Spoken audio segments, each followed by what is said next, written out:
I want to begin tonight with the issue that voters repeatedly say is their #1 issue, and that is the economy and the cost of living in this country.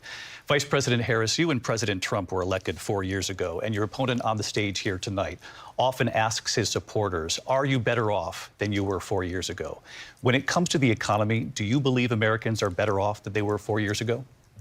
So I was raised as a middle-class kid. And I am actually the only person on this stage who has a plan that is about lifting up the middle class and working people of America. I believe in the ambition, the aspirations, the dreams of the American people. And that is why I imagine and have actually a plan to build what I call an opportunity economy. Because here's the thing. We know that we have a shortage of homes and housing, and the cost of housing is too expensive for far too many people. We know that young families need support to raise their children, and I intend on extending a tax cut for those families of $6,000, which is the largest child tax credit that we have given in a long time, so that those young families can afford to buy a crib, buy a car seat, buy clothes for their children.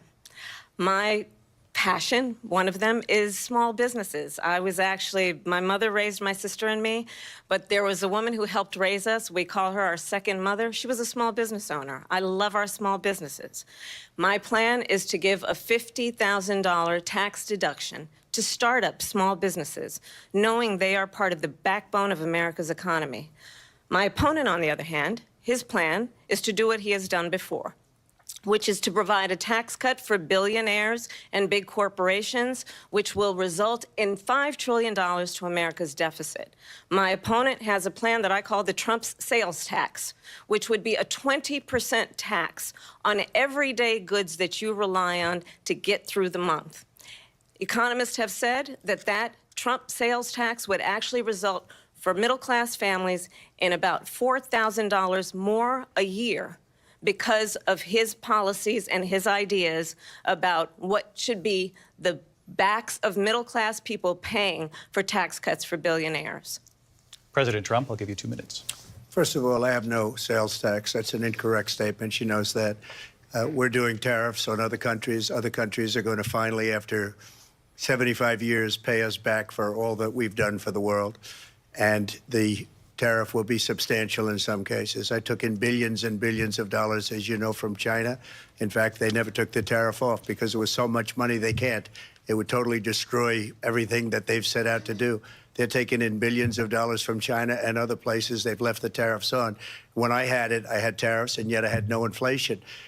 Look, we've had a terrible economy because inflation which is really known as a country buster. It breaks up countries.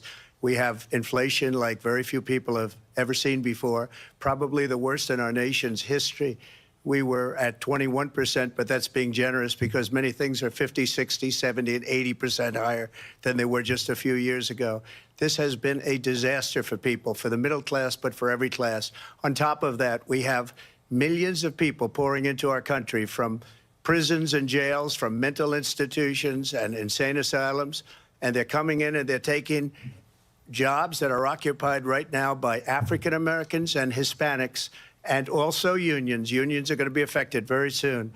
And you see what's happening. You see what's happening with towns throughout the United States. You look at Springfield, Ohio. You look at Aurora in Colorado. They are taking over the towns. They're taking over buildings. They're going in violently.